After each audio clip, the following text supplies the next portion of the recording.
Good evening, friends of the inner sanctum. This is your host to welcome you through the squeaking door. Say, do you ever find that you can't get a certain face out of your mind? Until you do, go out of your mind. Like me and a guy named Joe, for instance.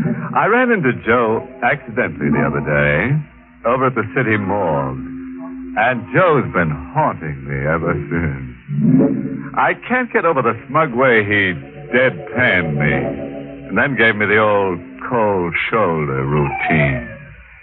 I don't want to cry, baby, but I dug down plenty time and again to keep Joe from going under. But no gratitude. No gratitude at all from Joe. Mister, I'm finished with Joe for keeps.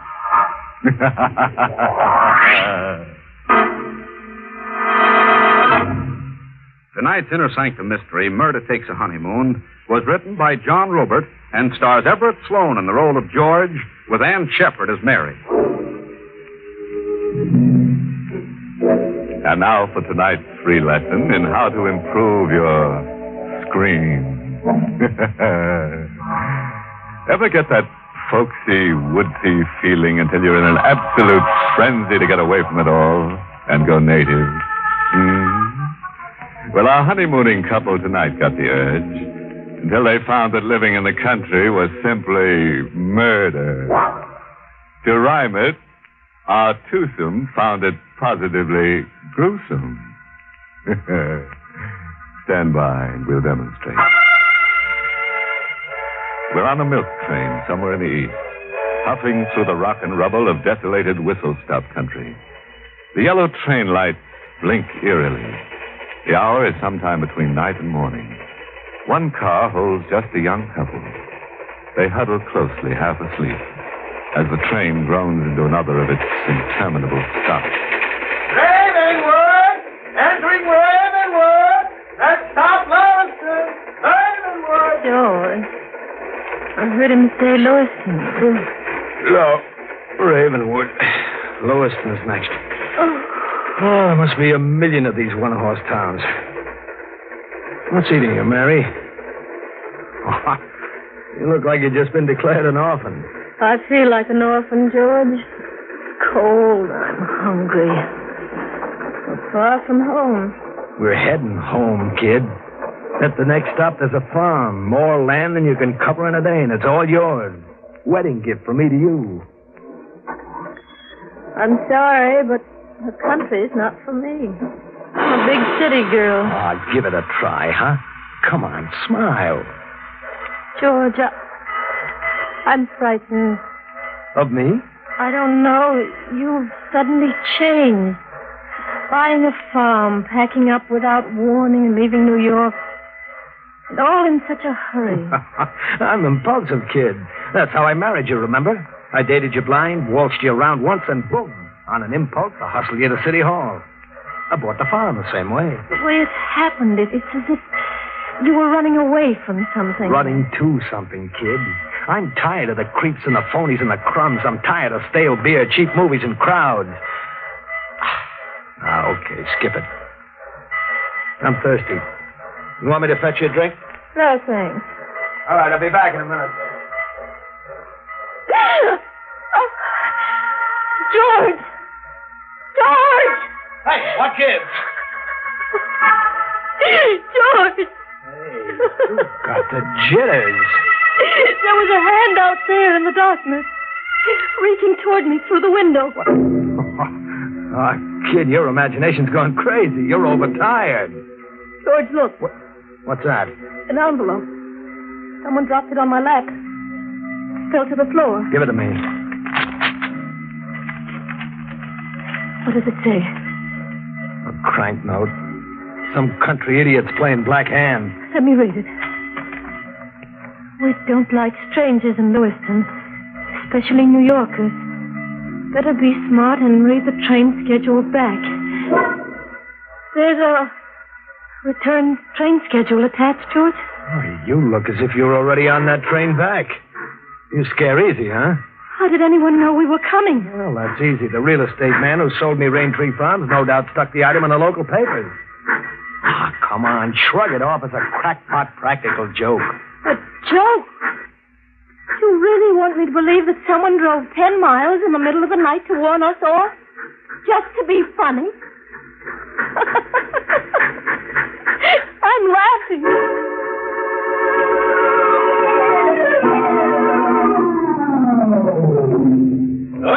Lewiston! Come on, Mary. Grab that other suitcase. Come on, step on it, kid. Watch your step. All right, easy does it. There we are. It's so deserted, George. Yeah, everybody's asleep. Well, what'll we do? Come on, we'll camp under that station shed. It's 9 miles out to Raintree Farms, and we'll need somebody to drive us there. I may do that. Oh, Drive you out. Been waiting half the night for you. who are you? Ben Myers. There's his parked to the side of the shed. You said you'd been waiting for me? I did. I'm your neighbor. My shack's just around the bend from Raintree Farms. Thought you and the lady'd be glad not to spend the night in the weather. Ah, we're glad, all right, but how did you know we were coming? I read in the papers about the old place. But why tonight? Why not last night or tomorrow? How did you know I was coming tonight? I've been waiting last night. If you didn't come tonight, I'd watch for you tomorrow. The time ain't worth the leaking bucket. You coming? Yeah, sure. Come on, Mary. Here's the busy, son. Wait to light my pipe and we'll be going. Bring your face to the light, son. I've seen you before, ain't I?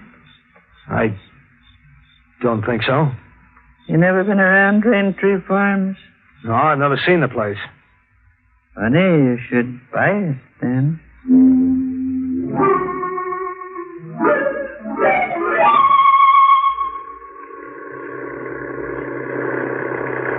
Nobody's tried living in Raintree Farm now in 2 years. Why? Some say that it's haunted. Some say there's a black curse on the house. You keep asking questions, kid. He'll have you seeing ghosts coming out of the chimney. Not ghosts, son, but corpses. Corpse. The last couple that tried living in Raintree Corners, they're dead in the parlor floor. I seen them with my own eyes. Dead. Nobody ever found out what killed them. Another mile to Raintree Farms, folks. Go on, kid. Grab yourself 40 winks. I can't. I daren't close my eyes. George, what was that? Stop the car. It was a bullet. Someone took a pot shot at me. Missed you by inches. Check. Almost a bullseye. Nobody's no slouch with a rifle. What's the angle on this, Myers? Can't say. Except that shooting comes naturally to these parts. This is hunting country. In the middle of the night, in the dark? Oh, night's light enough for shooting. Folks around here'd rather shoot than sleep. I'm not swallowing that. Somebody tried to kill me. That's a pretty big idea, son. Yeah, well, the idea's even bigger. I figure maybe someone waited along that road in ambush and you fingered me. Maybe that's why you waited around all hours at the depot. You were to drive me to my murder.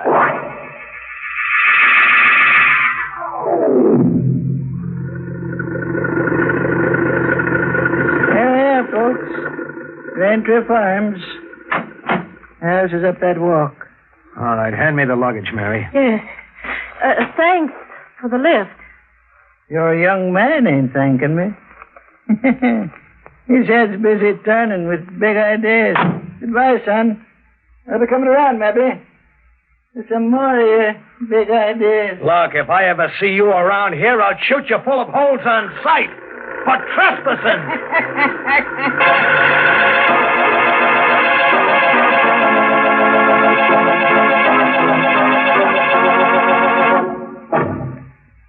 George, Yeah?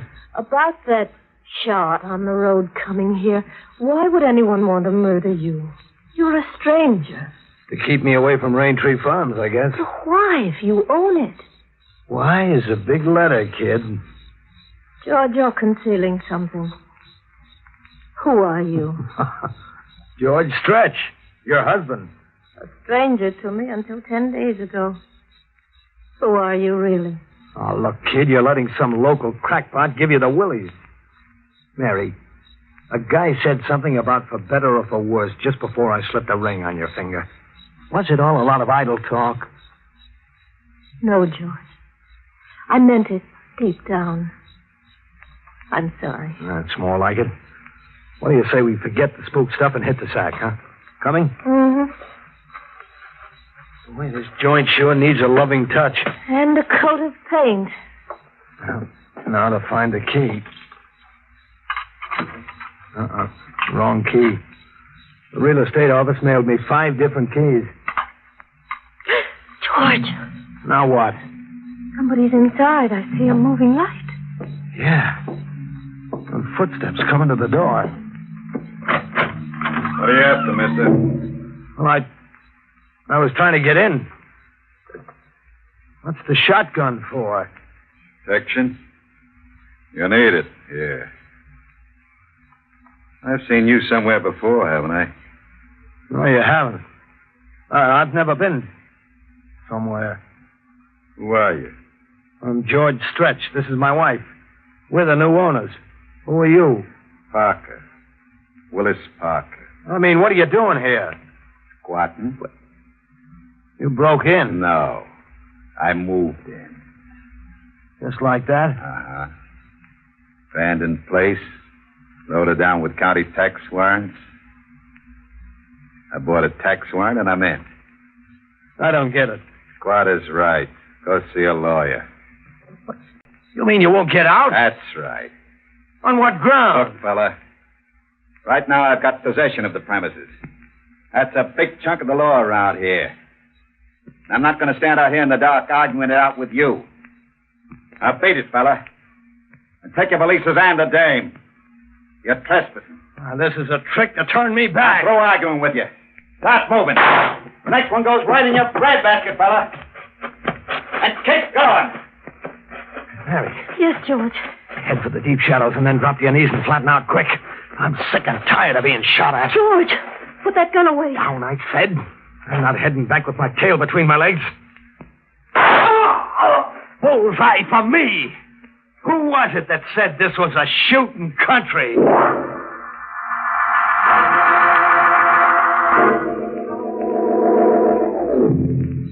He's dead. Oh, gee, I just meant to nick him. You killed him in cold blood. In self-defense, he was planning to tail us down the road and blow us to Kingdom Come. George, you're making that up. Just as an afterthought. Am I, kid? Who do you suppose took that shot at us driving up here? And that couple found mysteriously dead, the couple old Myers mentioned. Who do you suppose killed them? I want the whole truth. Why were you marked for murder? I said why was a big letter. You gotta ditch Parker somewhere. Ditch him? Hide him to protect ourselves, then forget that it ever happened and go about our business. You're not going to the police? No, I'm going about my business, I said. George, what are you afraid of? You got me confused with the answer, man. I've got to know or I'll lose my mind. Both Ben Myers and Parker thought they recognized you. You have been here before. Never, I swear, never. They had me confused with somebody else. I'll play along my way for a while. My way is the only way, Mary. Any other way is no good. I'll get that kerosene lamp and follow along. I'm giving Parker's squatters' rights to the first big ditch I find.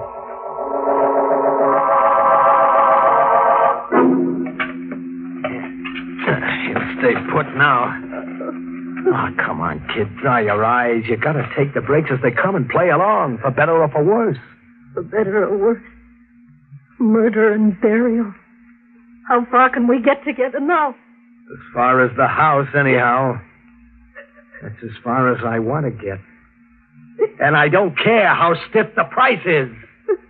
You get it, Mary? I don't care.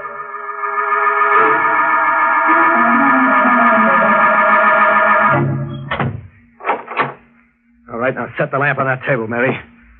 And stop staring at me as if I were some kind of a man-eating monster. You're getting on my nerves. I'm sorry, George. All right, that's better. Look around you. What do you see? The room is a wreck. Check and double check. The paneling's ripped out. The floorboards are up. Someone started taking the fireplace apart brick by brick. My property buy doesn't look so good, huh? George. What? What does it mean? Vandals always have a field day with an abandoned property. No, it means something else. Check, kid. Parker holed up here looking for something. And you're looking for something, too. You're catching on, kid. That's why we're in this forsaken country. That's why you were marked for murder. What are you looking for, George? A couple of things. One of them's a stiff. A fresh-faced kid who called himself Johnny Morrow came out here about 2 years ago. He was never seen again. Alive. And you know why, Mary? Why? Because he's still here. My kid brother never left this house. Alive or dead. Whoever bricked up this fireplace bricked it up to keep. George, if you find your brother, what then?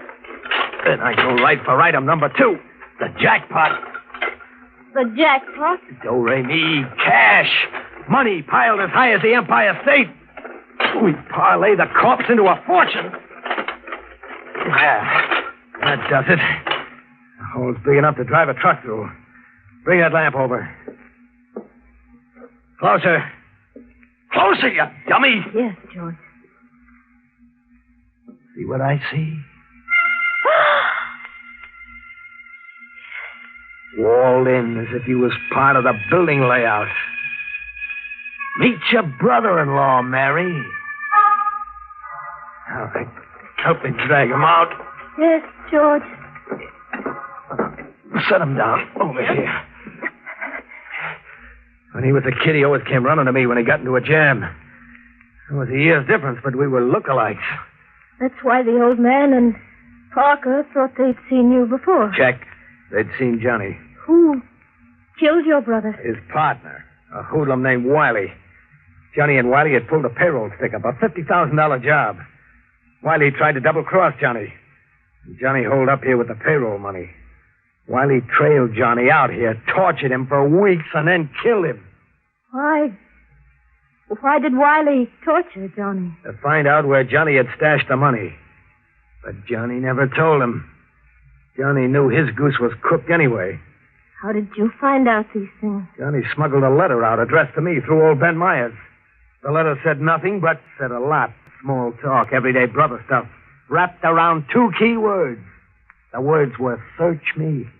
As kids, we used to play treasure hunt with maps we made up and sewed in the lining of our clothes. $1 gets you 1,000 that Johnny has a map sewn in his clothes. Now you don't have to ask why anymore, kid. But what? Who was Parker, the man we found here? A crook who hung around with Wiley. And all the time that's elapsed, why didn't you come here sooner? I was busy looking for Wiley for 2 years, across the country and back again, in South America, Mexico. Wiley was always one jump ahead of me. I caught up with him a month ago in Tampico. You caught up with him? Well, what did you do? I gave him a dose of what he gave Johnny. And then I killed him.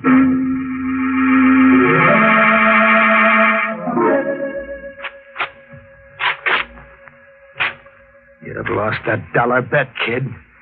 Same trick we had as kids. Yeah, a map inside his coat lining. You can read it? Sure, like the ABC. The dough is buried in a can 5 steps from the back door to the barn. The dough is practically in my hand. George, you'll have to give the money back. Back? Huh? And give myself up with it, huh? Yes, if you can find the courage. And tell Johnny he died like a chump for nothing. And tell myself I was just a sentimental sap dogging it after Wiley right into Tampico.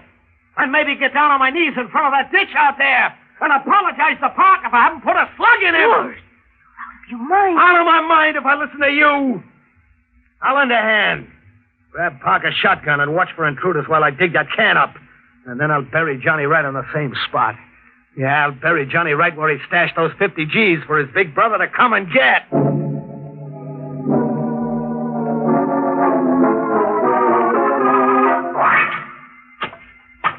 That clink is the jackpot. Like music, eh, Mary? Listen to it. Now, look. You see the money, Mary? Green as grass, just as I dreamed of it for 2 years. Just as Johnny and I dreamed of it as kids. Green money, green as grass. And nothing under 100.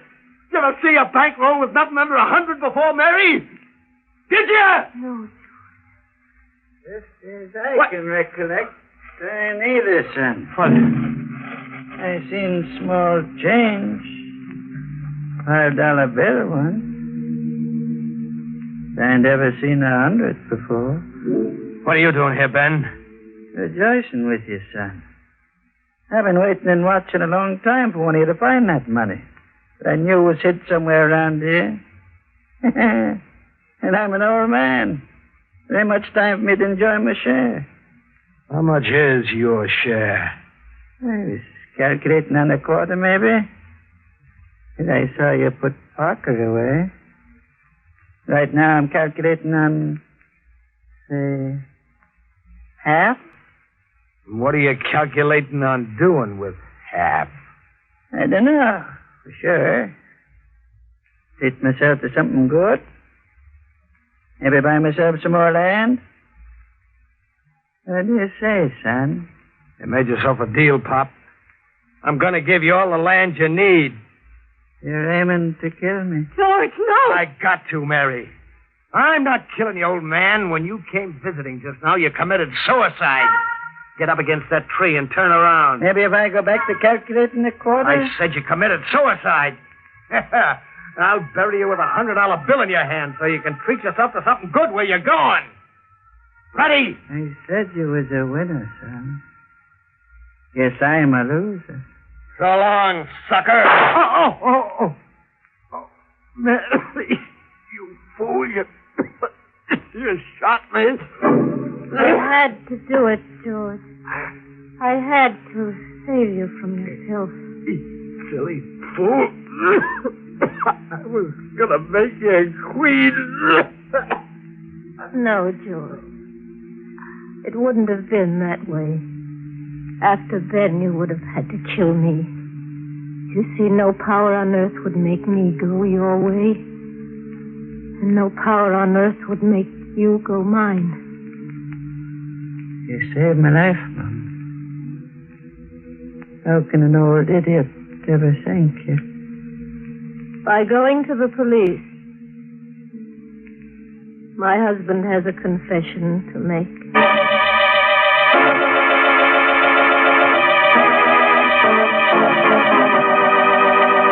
Oh, poor Mary. It got so she couldn't see the trees for the bodies. You know, until tonight I thought only Santa Claus came through the fireplace. Well, I guess everybody's doubling up everywhere nowadays. Like George. Mary's bullet left him doubled up. Still, that was a good choice of location. The fireplace for a corpse. Sort of, how to keep from growing cold.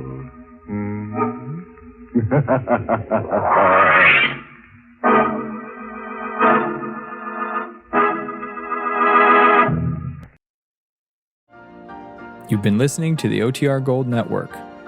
Find more classic radio at otrgold.com.